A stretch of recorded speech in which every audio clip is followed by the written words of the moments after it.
여러분 안녕하세요. 은혜와 사랑교회 하반기 신앙훈련과정 하나님 만나기에 오신 교우 여러분을 환영합니다. 이제 다음 주가 되면 하나님 만나기에 8주 온라인 과정을 모두 마치는 시간입니다. 오늘 7번째 시간에는 성령 하나님에 대한 이야기를 함께 나누려고 합니다. 이번 하나님 만나기의 신앙훈련 과정은 삼위일체 하나님을 만나고 하나님과의 깊은 교제 속으로 들어가는 것을 목표로 하는 과정이었습니다. 그래서 제가 하나님을 만나는 은혜에 대해서 첫 시간 나누고, 그리고 예수님을 만나고 특별히 십자가의 능력을 경험하는 이야기를 함께 나누었고, 오늘은 성령 하나님을 만날 때 경험하는 은혜를 함께 나누려고 합니다. 그리스도인은 이렇게 하나님과 예수님과 성령님, 세 분의 하나님, 그러면서 한 분이신 삼위일체 하나님을 경험하는 것이 신앙생활의 핵심입니다. 오늘 성령에 대한 이야기를 나누면서 사실 우리는 성령에 대해서 깊이 생각을 해보거나 공부를 하지 않을 때가 많이 있죠. 우리가 작년에 은혜와 사랑교회에서 성령론 공부를 한 적이 있는데, 그때 얼마나 우리가 성령에 대해서 잘 모르고 있는지, 그동안 깊이 생각을 하지 않았는지를 발견하고 성령 하나님을 만나는 큰 은혜의 시간을 가졌습니다. 우리가 성령에 대한 이야기를 시작하면서 먼저 기억해야 하는 중요한 것은 이 성령 하나님이 인격적인 하나님이라는 사실입니다. 우리는 성령이 하나님이라는 사실을 생각하지 못하고 있을 때가 있습니다. 교우들에게 성령을 어떤 분이라고 생각을 하느냐고 질문을 던지면 많은 분들이 어떤 능력 혹은 어떤 영적인 존재처럼 생각을 하는 분이 많이 있습니다.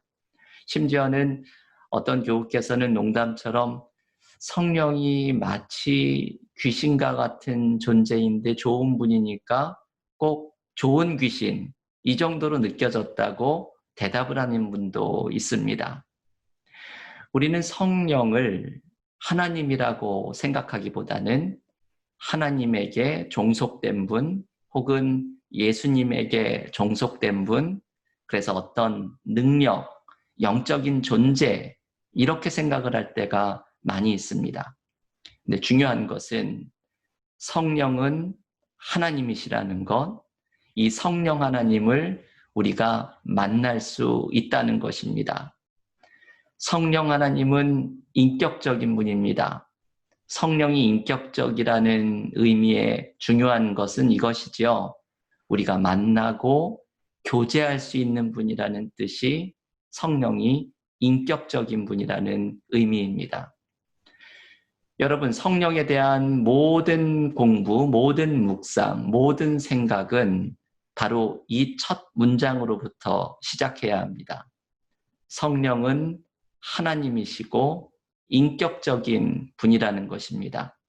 우리가 만나 교제할 수 있는 인격적인 하나님인 성령을 만나는 것으로부터 우리의 모든 성령에 대한 묵상과 생각은 시작되어야 합니다. 오늘 성령 하나님을 만날 때 우리가 어떤 은혜를 경험하게 되는지를 묵상을 하려고 합니다. 오늘의 공부를 통해서 우리가 성령 하나님을 만나고 성령 하나님과의 깊은 교제 속에서 우리의 삶에 특별한 은혜, 회복의 역사가 일어나는 우리 모두가 될 수 있기를 원합니다. 오늘도 제가 슬라이드를 준비하였습니다. 슬라이드를 보시면서 오늘 성령에 대한 공부를 함께 나누어 보겠습니다.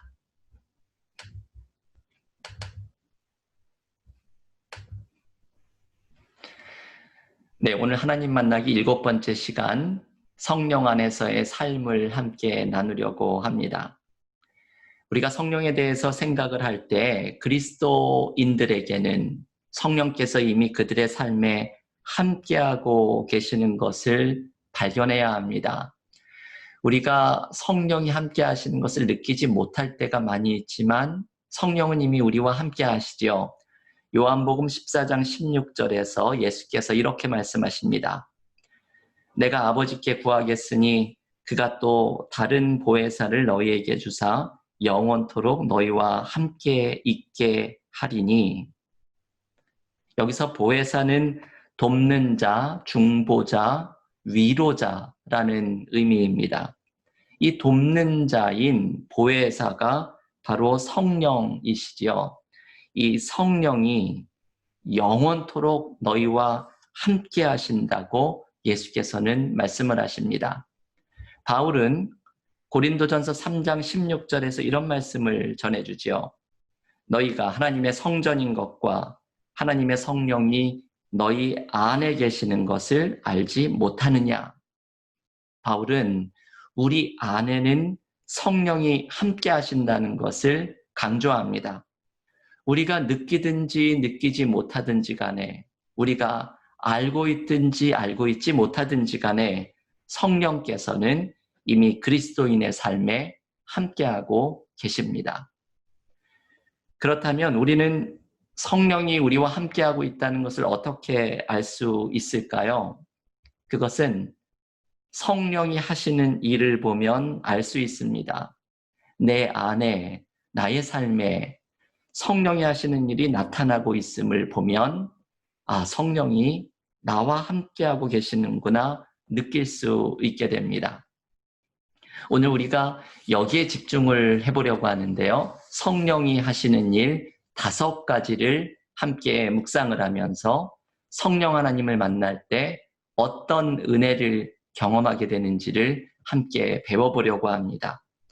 첫 번째, 성령은 생명의 영이지요. 성령이 하시는 일은 생명의 역사를 우리에게 이루어 주십니다. 성경에는 성령을 표현하는 말을 하나님의 숨 혹은 예수의 숨이라고 부릅니다. 이 숨이라는 히브리어가 루아흐이지요. 그래서 성령은 하나님의 숨, 하나님의 루아흐라고 성경에 등장을 합니다. 하나님의 숨은 여러 가지 일을 성경에서 하는 것을 알려줍니다. 먼저 숨은 생명이지요. 우리에게 하나님의 숨이 들어오면 생명이 생기는 역사가 일어납니다. 에스겔 37장이 대표적이지요. 에스겔 선지자가 죽어있는 마른 뼈들이 가득한 골짜기에 가게 되는데 그 마른 뼈에 하나님의 숨이 들어오자 새로운 생명의 역사가 일어납니다.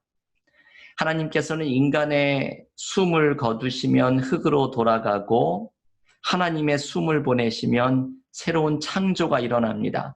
시편 104편 29절과 30절이 이것을 알려주지요. 아주 중요한 말씀입니다. 주께서 낯을 숨기신 즉 그들이 떨고 주께서 그들의 호흡을 거두신 즉 그들은 죽어 먼지로 돌아가나이다. 주의 영을 보내어 그들을 창조하사 지면을 새롭게 하시나이다. 여러분, 여기에 성령에 대한 아주 중요한 말씀들이 등장을 하죠. 이 말씀에 나오는 호흡, 주의 영 모두 다 루아흐입니다. 숨입니다. 하나님의 루아흐를 거두시면 인간은 죽어서 먼지로 돌아가고 하나님이 루아흐를 보내시면 생명의 새 창조가 일어납니다. 성령은 이렇게 생명을 주는 영이라는 의미입니다. 그래서 성령의 이름이 바로 생명의 영이지요. 혹은 살리는 영입니다. 우리에게 성령이 역사할 때 살아나는 역사가 일어납니다. 새 창조의 역사가 일어납니다. 새 창조의 역사, 성령의 살리는 역사는 여러 모습으로 나타납니다. 죄와 죄책감으로부터의 치유가 일어나고 마음의 상처로부터의 회복이 일어나고 죽음이 있는 곳에서, 절망이 있는 곳에서 생명의 역사가 일어나는 새 창조의 역사는 모두 성령께서 일으키시는 일입니다. 이재철 목사님이 새신자반이라는 책에서 한 장로님의 이야기를 소개합니다. 이 장로님의 집에 어느 날 불이 났다고 합니다. 장로님이 방문을 열자 불이 온 천정으로 번지고 있었습니다.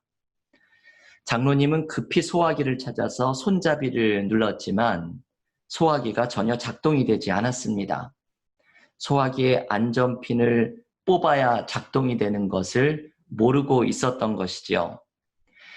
장로님은 여전히 안전핀이 꽂혀 있는 채로 다급한 마음으로 주님 하고 외치면서 소화기의 손잡이를 눌렀습니다. 그 순간에 소화액이 뿜어져 나왔고 불을 끄게 되었습니다.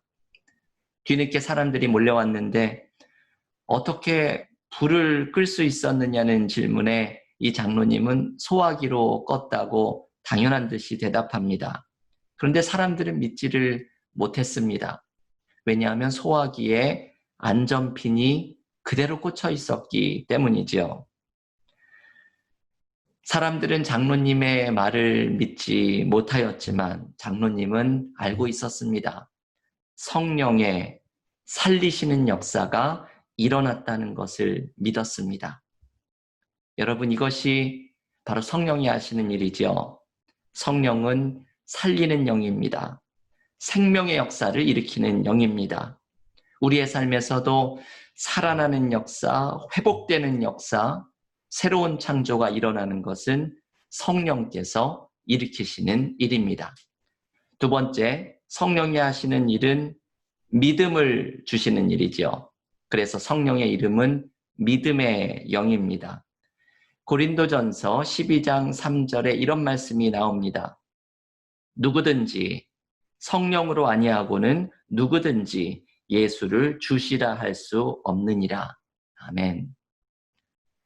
우리가 예수님을 주님이라고 고백하는 믿음이 생기는 것은 바로 성령이 하시는 일입니다. 로마서 8장 16절에는 이런 말씀이 또한 나옵니다.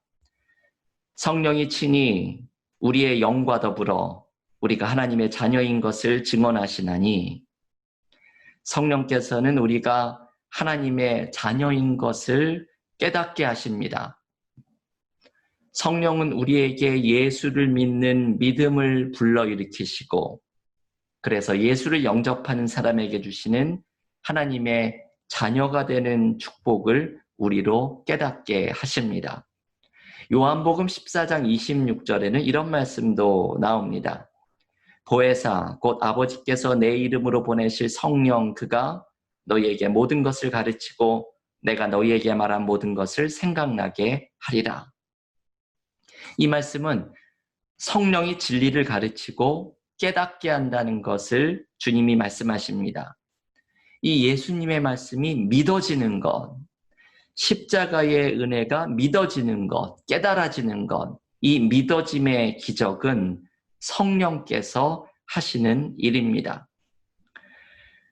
성도들 중에 그런 분들이 많이 있지요.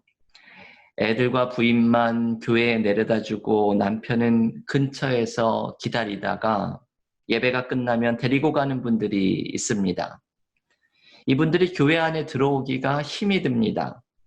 그런데 막상 교회에 들어와도 설교 말씀이 믿어지지 않고 예배에서 아무런 감흥이 없습니다. 그런데 어느 날 갑자기 말씀이 들어오기 시작하고 성경책이 믿어지기 시작합니다. 이것은 인간의 힘으로 되는 것이 아닙니다.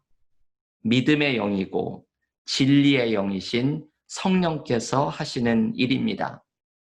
성령이 하시는 일은 우리에게 진리를 가르쳐 주시고 깨닫게 하시고 믿게 하시는 믿음에 관한 일입니다. 그래서 성령은 하나님을 보여주시는 하나님이고 예수를 믿게 하시는 하나님입니다. 여러분, 이 문장이 성령에 대해서 아주 중요한 고백입니다. 성령은 하나님을 보여주시는 하나님입니다. 성령으로 충만하게 될 때에 우리는 하나님을 향한 믿음에서 더욱더 깊어지고 자라나는 은혜를 경험하게 됩니다. 세 번째, 성령이 하시는 일은 사랑의 영입니다. 성령이 우리에게 일으키시는 일 중에 하나는 사랑하게 되는 일이지요. 성령의 은사에 대해서 알려주는 고린도전서 12장부터 14장에서 가장 핵심이 되는 것은 바로 13장의 사랑장이지요. 사랑이 가장 크고 중요한 은사라는 것을 알려줍니다. 이 고린도전서 13장이 은사에 대한 말씀에서 가장 중요한 이유는 이 사랑이야말로 성령이 일하시는 방식이고 성령의 역사가 나타나는 가장 큰 특징이기 때문입니다. 아무리 큰 성령의 은사가 나타나더라도 사랑이 없으면 아무 의미가 없습니다. 아무리 놀라운 능력이 나타나더라도 사랑이 없으면 이것은 성령의 역사가 아닙니다. 왜냐하면 사랑이 바로 성령이 일하시는 방식이고 성령께서 일하시는 곳에 나타나는 특징이기 때문입니다. 유기성 목사님은 성령이 우리에게 찾아오게 되면 사랑하게 되는 역사가 일어난다고 말을 하였습니다. 억지로 사랑하는 것이 아니라 저절로 사랑하게 되는 역사가 일어나는 것이지요. 그 미운 사람들이 보기 싫은 것도 없고 다 포용하게 되는 이 마음이 변하게 되는 역사는 성령께서 우리에게 임하게 될 때 나타나게 되는 사랑하게 되는 역사, 저절로 사랑이 되어지는 역사가 나타나는 것입니다. 듀크에서 가르치는 스탠리 하워스와 윌리엄 윌리먼이라는 교수들은 성령이라는 책을 썼습니다. 이게 아주 얇은 책인데 우리 교우들에게 권해드리고 싶은 책입니다. 이 책에 보면 한 미국 교회의 이야기가 나오죠. 교우들에게 종종 소개해드렸던 이 이야기는 이런 이야기입니다. 엘라베마에 있는 한 작은 미국 교회가 예배당을 짓기 위해서 오랫동안 10년 동안 건축 헌금을 모금해 왔습니다. 그런데 이 교회 교인 중에서 4명의 아이들을 위탁받아서 기르는 포스터 홈을 운영하는 부부가 있었습니다. 이 부부가 교회 예배 시간에 기도 제목을 나누는데 그 지역의 사회복지과에서 3명의 아이들을 더 맡아달라는 요청을 하였습니다. 그러니까 전부 7명의 아이를 길러야 되는 상황이 된 것이죠.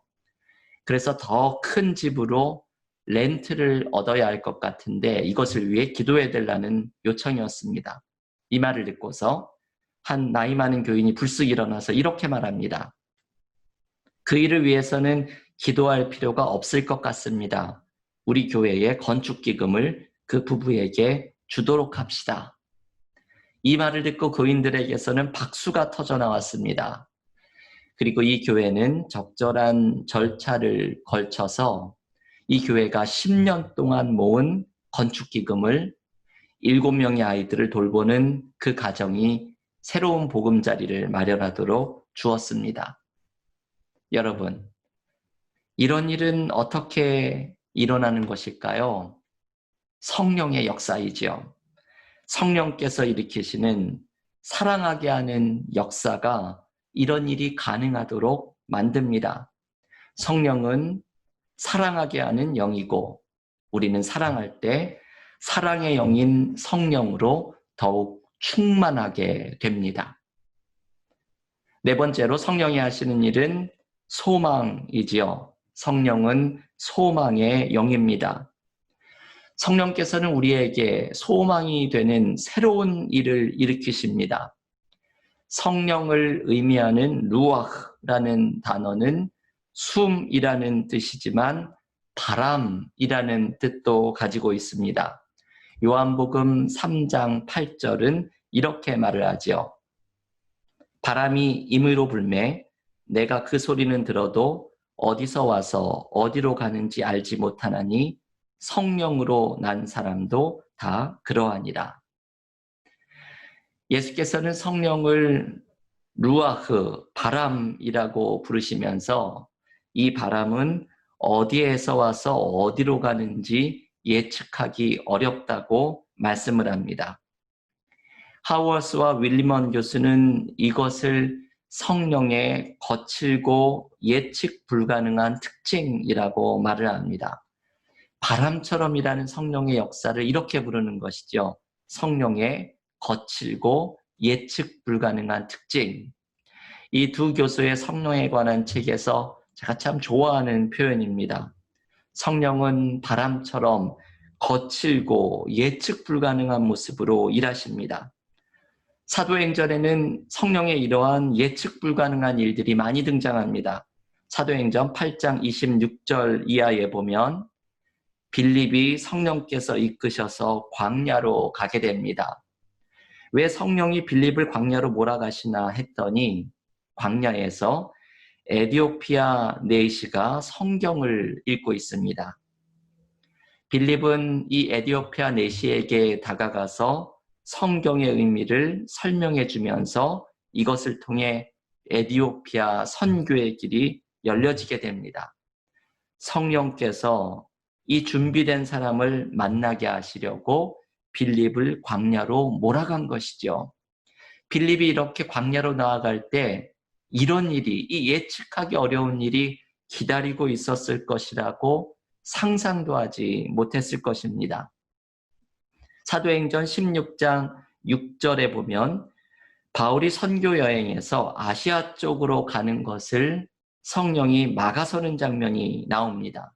그러면서 성령께서 바울을 유럽 쪽으로 선교 여행의 방향을 틉니다. 이것이 바울의 전도 여행이 그리스를 거쳐서 유럽의 중심으로 나아가게 된 결정적인 순간입니다.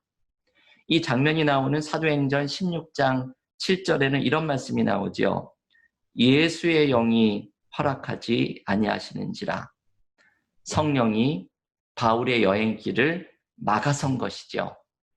성령께서 하나의 문을 닫으시고 새로운 문을 여십니다. 여러분, 이런 이야기들은 모두 성령께서 일으키시는 예측할 수 없는 일들을 말해주는 것입니다. 그런데 여러분, 중요한 것은 성령께서 우리에게 바람같이 일하시지요. 어디로 가는지 알지 못하는 바람처럼 우리의 삶에 새로운 일을 일으키십니다. 그런데 이것이 우리에게는 소망입니다. 성령이 일으키시는 예측 불가능한 역사가 우리에게는 소망이 됩니다. 왜냐하면 성령께서 우리의 막힌 삶에 바람처럼 새로운 일을 열어가시기 때문입니다. 우리의 삶에는 거대한 성령의 일하심이 일어나고 있습니다. 새로운 소망을 주시는 하나님의 루아흐가 불어오고 있습니다. 오늘도 여러분의 삶으로 하나님의 루아흐, 하나님의 바람이 불어오고 있습니다. 이 바람이 우리에게는 소망이 됩니다. 우리의 삶에 언제나 새로움을 일으키시는 성령의 역사를 기대하며 나아가는 것이 그리스도인들이 붙잡아야 할 소망이기 때문입니다. 마지막 5번째, 성령이 하시는 일은 교회의 영이 되어주심을 기억해야 합니다. 성령이 교회의 영이라는 것은 교회에서 일하시는 분이라는 의미입니다. 성령을 교회의 영이라고 할 때 성령의 역사를 교회 안에 가두어 둔다는 의미는 아닙니다. 성령을 교회 안에 가두어 둘 수는 없는 일이죠. 성령은 창조 때부터 일하신 생명의 영이고 온 세상과 만물을 회복시키시는 회복의 영입니다. 그럼에도 불구하고 성령을 교회의 영이라고 부르는 것은 주님이 승천하신 후에 성령이 가장 먼저 임하신 장소가 교회이고 성령이 가장 분명하게 일하시는 곳이 또한 교회이기 때문입니다. 지금도 성령의 역사를 가장 분명하고 명백하게 볼 수 있는 곳은 바로 교회입니다. 사도행전 2장에 보면 오순절 마가의 다락방에 이 교회 공동체에 성령이 임하시는 이야기가 나옵니다. 잘 아는 이야기죠. 성령이 바람같이 불같이 임합니다. 마치 허리케인의 태풍이 온 집안을 강타하는 모습이고 거대한 불이 집안 전체를 불로 삼키는 듯한 장면입니다. 하지만 이 바람에 집이 날아가지 않고 그 불에 사람이 상하지 않는 다른 차원의 바람과 불이 임합니다. 이 성령이 임하는 이야기에서 기본적이면서도 가장 중요한 메시지는 성령이 교회에 임했다는 것입니다. 성령이 교회에 임하면서 교회를 인도해가는 주인이 되었다는 사실입니다. 사도행전은 이 교회를 통해서 역사하시는 성령의 역사를 계속해서 보여주게 됩니다. 교회에 성령이 임하였다는 이 말씀 속에서 우리는 교회의 주인이 성령 하나님임을 깨닫게 됩니다. 성령 하나님이 주인이 되는 교회가 건강하고 올바른 교회로 세워지게 됩니다. 제가 좋아하는 우리 교우들에게 자주 나눈 이야기를 하나 말씀을 드려야겠습니다. 한국의 김동호 목사님이 높은 뜻 숭의교회를 개척할 때의 이야기입니다. 교회를 개척하고 석 달 만에 1000명의 교인들이 몰려와서 교회에 쓸 장소가 너무나 부족했다고 합니다. 그래서 마침 교회 앞에 나온 건물을 살려고 은행에 대출을 신청을 했는데 2번이나 대출이 거절을 당합니다. 이 목사님이 하도 어이가 없어서 은행을 찾아가서 왜 대출을 2번이나 거부했는지 물어봅니다. 그랬더니 은행 직원이 하는 말이 교회가 신용이 없어서 그렇다는 것입니다. 이 교회는 김동호 목사 교회이기 때문에 신용이 없다는 것입니다. 그러면서 은행 직원이 이렇게 말합니다. 교회를 개척한 지 석 달 만에 1000명이 넘게 모인 것은 사람들이 김동호 목사라는 한 사람을 보고 모였기 때문인데 그렇다면 그 한 사람만 잘못되면 교회가 하루아침에 무너질 수도 있으니 신용이 없습니다. 이 말을 듣고서 김동호 목사님이 무릎을 쳤다고 합니다. 이렇게 생각을 한 것이죠. 교회는 하나님이 주인이 되어야 하는데 나도 모르는 사이에 사람이 주인이 된 교회가 되었구나.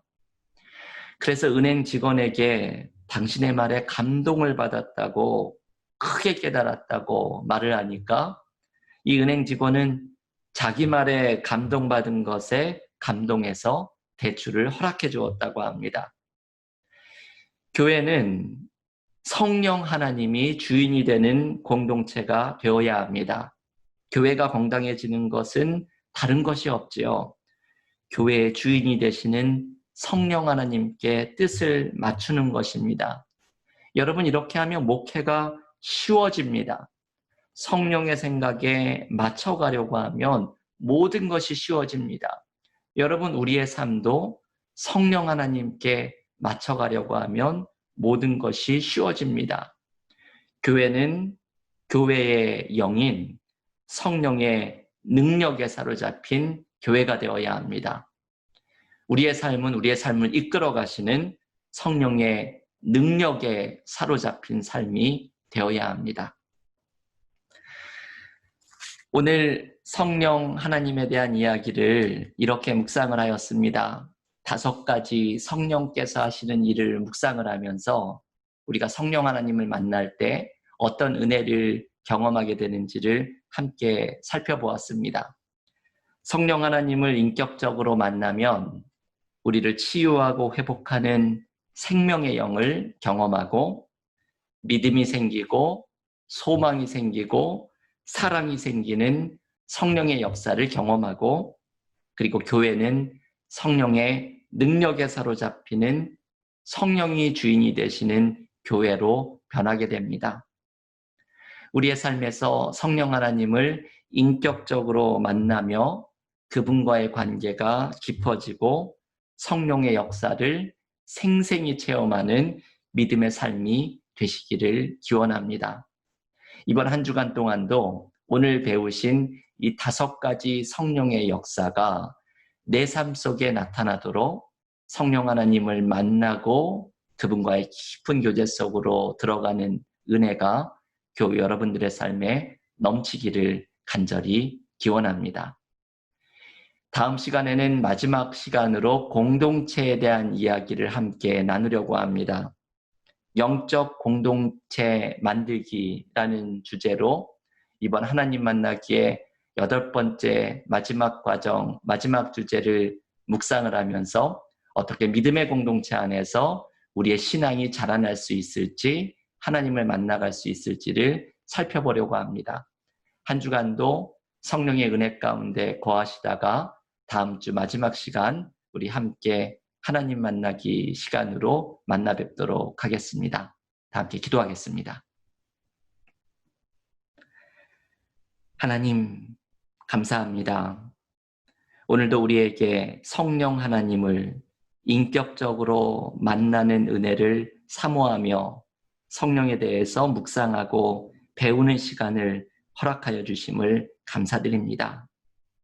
성령 하나님을 만날 때에 우리가 치유되고 죄에서 해방되며 새 생명의 역사가 나타나는 생명의 영을 경험하게 하시고 성령 하나님을 만날 때에 믿음이 생기고 막힌 삶에 바람같이 역사하시는 성령의 소망이 생기며 사랑하게 되는 역사가 일어나게 하시며 교회의 영이신 성령으로 충만할 때에 성령께서 교회의 주인이 되어주시는 은혜를 경험하고 성령께서 우리의 삶의 주인이 되어주시는 성령의 충만함을 경험하는 은혜가 우리에게 넘치게 하여 주시옵소서.